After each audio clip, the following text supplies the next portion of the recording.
Hello students, आज हम atmospheric humidity के बारे में कुछ पढ़ेंगे। Atmospheric humidity.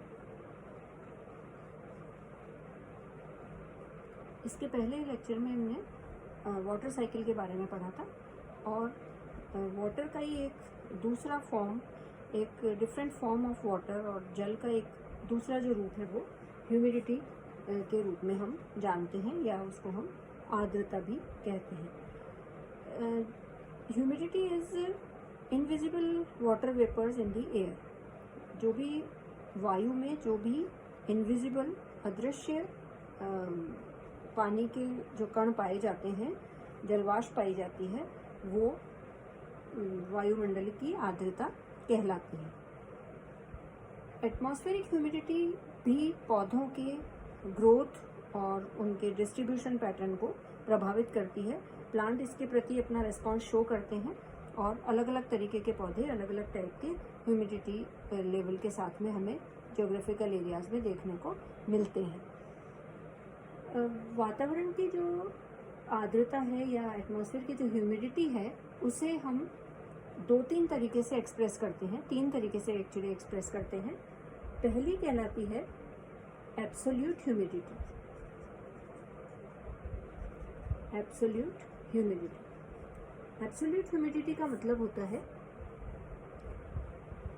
एटमॉस्फेयर में जितनी भी वाटर वेपर किसी भी टेम्परेचर और प्रेशर पे प्रेजेंट रहती है उसको हम एब्सोल्यूट ह्यूमिडिटी कहते हैं। मतलब इस समय वायुमंडल में जितनी नमी की मात्रा है उसे हम एब्सोल्यूट ह्यूमिडिटी कहेंगे। और ये जो नमी की मात्रा है ये यूनिट वॉल्यूम ऑफ एयर में जो नमी प्रेजेंट है उसको हम एब्सोल्यूट ह्यूमिडिटी कहेंगे। तो it is expressed in grams पर क्यूबिक मीटर। एक क्यूबिक मीटर एयर में जितनी ह्यूमिडिटी प्रेजेंट है, जो वेट है उसका, उसको हम एटमॉस्फेरिक ह्यूमिडिटी कहते हैं। दूसरी जो टर्म ह्यूमिडिटी के रेफरेंस में हम जानते हैं वो है specific humidity. Specific humidity. Specific humidity से हमारा तात्पर्य है कि जो भी नमी की मात्रा वेट के फॉर्म में per unit weight of air में प्रेजेंट होती है। मतलब ह्यूमिडिटी का मास और एयर का भी मास, उनका जो अमाउंट प्रेजेंट होता है, 1 किलो, जैसे 1 किलोग्राम एयर में ह्यूमिडिटी कितनी प्रेजेंट है, कितने ग्राम ह्यूमिडिटी प्रेजेंट है, उसको हम स्पेसिफिक ह्यूमिडिटी कहते हैं। जब ह्यूमिडिटी को हम ग्राम पर किलोग्राम में व्यक्त करते हैं। तीसरी टर्म आती है वो है रिलेटिव ह्यूमिडिटी। रिलेटिव ह्यूमिडिटी को हम हमेशा परसेंटेज में डिपिक्ट करते हैं, व्यक्त करते हैं। वातावरण में जो भी ह्यूमिडिटी की मात्रा प्रेजेंट है, जो भी नमी पाई जाती है, वो उस समय के तापक्रम और दाब पर निर्भर करती है। जैसे ही हम एयर का सपोज टेम्परेचर बढ़ता है तो एयर की जो नमी को ग्रहण करने की एबिलिटी है, जो उसकी क्षमता है, वो भी बढ़ जाती है। जैसे सपोज 10 डिग्री सेंटीग्रेड है, उस पे जो एयर है वो लगभग 11.4 ग्राम ह्यूमिडिटी या नमी को होल्ड कर सकती है।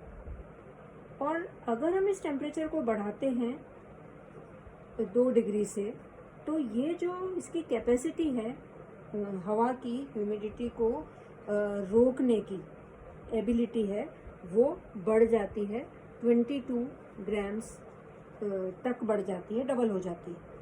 तो अगर वातावरण में टेम्परेचर बढ़ता है तो एयर की जो नमी को धारण करने की क्षमता है वो भी टेम्परेचर के बढ़ने पे बढ़ जाती है। मतलब जितनी हवा गर्म होगी वो उतनी ज़्यादा मॉइस्चर को अपने अंदर ले सकेगी। जैसे ही टेम्परेचर कम होता है ये मॉइस्चर जो एटमॉस्फेयर है वो एक निश्चित ताप और दाब पे उसकी जो कैपेसिटी है वो फुल हो जाती है। वो उसके बाद में और ज़्यादा नमी को अपने में रोक के नहीं रख सकता।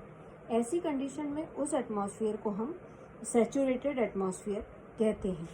सैचुरेटेड एटमॉस्फेयर का मतलब है कि जब वायुमंडल में जल वाष्प की अधिकतम संभव मात्रा उपस्थित हो तब वायुमंडल को एक विशेष ताप और दाब पर संतृप्त या सैचुरेटेड कहा जाता है।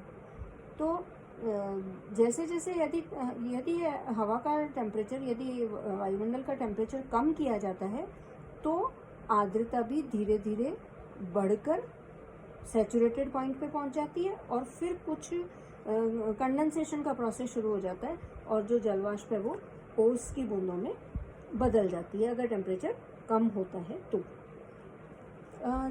जो रिलेटिव ह्यूमिडिटी है उसका यहाँ पे तात्पर्य है कि हवा में जितनी नमी की मात्रा प्रेजेंट है किसी भी समय, वो जो भी उसकी एब्सोल्यूट ह्यूमिडिटी है, जो भी उसकी वो मात्रा है उसको हम निरपेक्ष आर्द्रता कहते हैं, एब्सोल्यूट ह्यूमिडिटी को।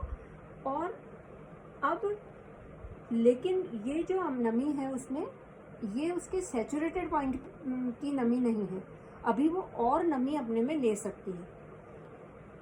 तो इसका नमी की वह मात्रा जो उस वायुमंडल को संतृप्त या सैचुरेट करने के लिए अभी और आवश्यक है, इन दोनों के अनुपात को हम रिलेटिव ह्यूमिडिटी कहते हैं। रिलेटिव ह्यूमिडिटी क्या है? रिलेटिव ह्यूमिडिटी का मतलब है एक जो भी निश्चित तापक्रम है उस पे वायुमंडल में उपस्थित जल वाष्प की मात्रा, कुल मात्रा जो भी है मतलब एब्सोल्यूट ह्यूमिडिटी, और उसी टेम्परेचर पे इस वायुमंडल को सैचुरेट करने के लिए, संतृप्त करने के लिए जितनी आवश्यक जल वाष्प की मात्रा होनी चाहिए उसको हम रिलेटिव ह्यूमिडिटी के नाम से जानते हैं। और रिलेटिव ह्यूमिडिटी का मतलब कितनी, एब्सोल्यूट ह्यूमिडिटी कितनी है? Absolute humidity upon amount of humidity required to saturate the atmosphere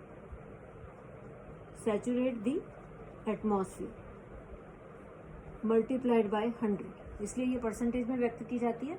तो इसको हम रिलेटिव ह्यूमिडिटी के नाम से जानते हैं और ज़्यादातर इकोलॉजी में यही टर्म काम में ली जाती है। जैसे अगर हम इसको इस तरीके से भी देख सकते हैं कि सपोज टेम्परेचर जो है किसी जगह का वो इसको हम इस तरीके से बता सकते हैं कि जो टेम्परेचर है वो 0 डिग्री सेंटीग्रेड पे और 10 डिग्री सेंटीग्रेड और 20 डिग्री सेंटीग्रेड और 25 डिग्री सेंटीग्रेड, इस तरीके से टेम्परेचर एयर का मान लो बढ़ता है। और यहाँ हम देखेंगे कि वाटर की जो वेपर्स हैं, मतलब जो नमी है, मतलब एब्सोल्यूट ह्यूमिडिटी है, वो 0 डिग्री सेंटीग्रेड पे सपोज 3.5 ग्राम्स पर क्यूबिक मीटर है। और इसकी जो कैपेसिटी है एयर की, क्योंकि टेम्परेचर कम है तो ये इसकी कैपेसिटी भी 3.5 ही है। अब यहाँ पे हम रिलेटिव ह्यूमिडिटी कैसे कैलकुलेट करेंगे? Relative humidity is 3.5 upon 3.5 into 100, that means 100% relative humidity है। यहाँ से हमने देखा एब्सोल्यूट ह्यूमिडिटी अपॉन उसकी जो कैपेसिटी है, humidity required to saturate the atmosphere, जितनी उसकी कैपेसिटी है एयर की, मल्टीप्लाइड बाय 100। तो रिलेटिव ह्यूमिडिटी 0 डिग्री सेंटीग्रेड पे मैक्सिमम है, टेम्परेचर कम है तो ह्यूमिडिटी भी मैक्सिमम है। जैसे ही टेम्परेचर 10 डिग्री सेंटीग्रेड हुआ एयर का, मान लो ये अमाउंट जो है एब्सोल्यूट ह्यूमिडिटी का वो तो 3.5 ही है, लेकिन इसकी जो कैपेसिटी है, क्योंकि टेम्परेचर बढ़ा है, उसकी कैपेसिटी बढ़ के 7 ग्राम्स पर क्यूबिक मीटर की हो गई। तो इस कंडीशन में रिलेटिव ह्यूमिडिटी कितनी हो जाएगी? 3.5 upon 7 into 100, that means 50%। 20 degree centigrade पे अमाउंट ऑफ ह्यूमिडिटी सपोज 3.5 ही है, लेकिन इसकी जो कैपेसिटी है वो वापस टेम्परेचर के बढ़ने से उसकी कैपेसिटी, जो एयर है वो अनसैचुरेटेड हो गई, तो उसकी कैपेसिटी ज़्यादा बढ़ गई। तो इस कंडीशन में रिलेटिव ह्यूमिडिटी 25% रह जाएगी। तो बढ़े हुए टेम्परेचर पे इसकी रिलेटिव ह्यूमिडिटी, अपेक्षित आर्द्रता की जो वैल्यू होगी वो कम आएगी। अब एक निश्चित सीमा पे, जैसे 25 सेंटीग्रेड पे हम ये देखते हैं कि जो वाटर वेपर है सपोज वो 20 पहुंच जाता है और इसकी जो कैपेसिटी है वो भी 20 है। तो यहाँ पे फिर वापस 100 डिग्री सेंटीग्रेड हो जाएगी, 100% उसकी रिलेटिव ह्यूमिडिटी हो जाएगी।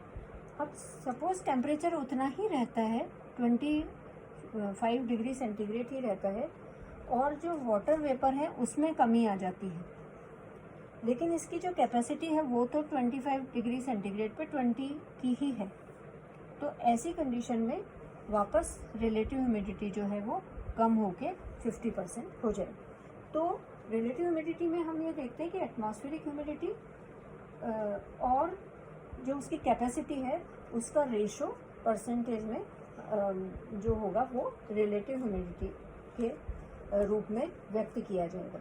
तो क्योंकि रिलेटिव ह्यूमिडिटी जो है वो हवा की वाटर वेपर कंटेंट के साथ साथ में उसकी कैपेसिटी पे भी डिपेंड करती है, तो ये जब इवेपोरेशन होगा तो जो मॉइस्चर है उसमें चेंज आएगा, या टेम्परेचर के साथ मॉइस्चर में चेंज आएगा, तो वो रिलेटिव ह्यूमिडिटी में भी चेंज आएगा।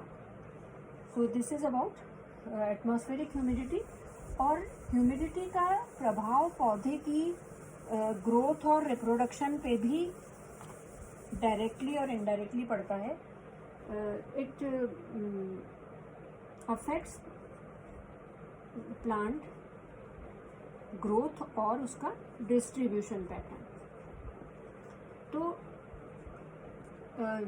दुनिया में कुछ पौधे ऐसे हैं जो वाटर वेपर्स, ह्यूमिडिटी का मतलब वाटर वेपर्स, तो कई प्लांट्स ऐसे हैं जो वाटर वेपर्स को पे डिपेंड करते हैं अपनी वाटर रिक्वायरमेंट के लिए, और इन प्लांट्स को हम एपीफाइट्स कहते हैं। Epiphytes are the plants which depends on atmospheric moisture for their growth। और या दुनिया के उन हिस्सों में जहाँ हमेशा नमी वाला वातावरण रहता है वहाँ पे एपीफाइट्स ग्रो करते हैं। और एपीफाइट्स क्या होते हैं? ये बड़े पेड़ों के तनों पे लगते हैं और इसमें से कुछ ऐसी रूट्स निकलती हैं जिससे ये इन तनों पे अटैच रहते हैं, और कुछ ऐसी रूट्स निकलती हैं जिनसे ये जो हवा में लटकी हुई रहती हैं। तो ये जो रूट्स हैं वो हैंगिंग रूट्स कहलाती हैं, हैंगिंग रूट्स। और ये वाली जो होती हैं वो हैंगिंग रूट्स या एरियल रूट्स भी इसको बोलते हैं।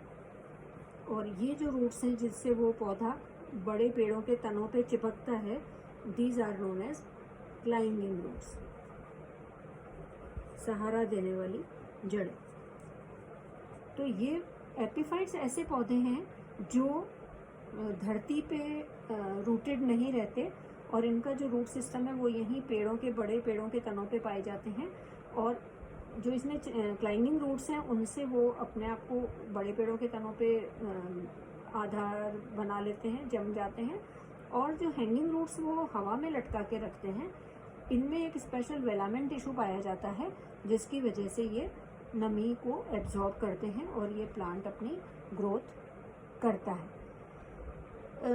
जब एटमॉस्फेयर में ह्यूमिडिटी की मात्रा ज़्यादा होती है तो ये जो दूसरे फैक्टर हैं पारिस्थितिकी के, जैसे लाइट की इंटेंसिटी को कम कर देते हैं। जब वातावरण में ह्यूमिडिटी आएगी तो प्रकाश का प्रभाव कम हो जाएगा, तीव्रता को कम कर देंगे और जिससे पौधे के जो दूसरे फिजियोलॉजिकल प्रोसेस हैं वो भी प्रभावित होते हैं। वायुमंडल में जो आर्द्रता है वो पौधों में वाष्पोत्सर्जन या ट्रांसपिरेशन की रेट को भी बहुत प्रभावित करती है। जैसे जब ह्यूमिडिटी ज़्यादा होगी तो रेट ऑफ ट्रांसपिरेशन कम हो जाएगा। दूसरा, जब भी जिन एरिया में ह्यूमिडिटी ज़्यादा होगी, ह्यूमिड कंडीशंस में, जो लाइकेंस हैं और जो क्रिप्टोगैम्स हैं, ब्रायोफाइट्स वगैरह, ये ज़्यादा पाए जाते हैं जहाँ पे ह्यूमिड कंडीशंस पाई जाती हैं, क्योंकि ये अपना जो अपनी सतह से पानी वाटर वेपर्स को एब्जॉर्ब कर लेते हैं और इनकी ग्रोथ इस कारण अच्छी होती है। दूसरा जो एक नेगेटिव फीचर है ह्यूमिडिटी का पौधों पे, वो है कि जब ह्यूमिड कंडीशंस होती हैं तो पौधों में they are prone to infection, मतलब इनमें बीमारियों के लक्षण ज़्यादा नज़र आते हैं। जो बैक्टीरिया हैं या फंजाई हैं, ये ज़्यादा प्रभावित करती हैं और ये बैक्टीरिया और जो फंजाई से रिलेटेड जो डिजीज़ेज़ हैं प्लांट्स में, उनकी अकरेंस ज़्यादा हो जाती है। तो इस तरीके से हम देखते हैं कि एटमॉस्फेरिक ह्यूमिडिटी जो है वो पौधों की ग्रोथ और उनके डिस्ट्रीब्यूशन पैटर्न को, मतलब इसके हिसाब से प्लांट डिस्ट्रीब्यूशन पैटर्न शो करते हैं। जहाँ ह्यूमिडिटी ज़्यादा होगी वहाँ लाइकेंस और क्रिप्टोगैम्स पाए जाएंगे, जहाँ ह्यूमिडिटी ज़्यादा होगी वहाँ एपिफाइट्स पाए जाएंगे, और जनरल जो मीज़ोफाइट्स हैं वो कम ह्यूमिडिटी में अच्छी तरीके से ग्रो करते हैं और उनके सारी फिजियोलॉजिकल कंडीशंस, क्योंकि ये लाइट को प्रभावित करते हैं और दूसरे जो फिजियोलॉजिकल प्रोसेस हैं प्लांट्स के, उनको भी एटमॉस्फेरिक ह्यूमिडिटी प्रभावित करती है। They are prone to infection, plants में बीमारियां ज़्यादा होती हैं जब एटमॉस्फेरिक ह्यूमिडिटी ज़्यादा होती है। तो this is about effect of atmospheric humidity on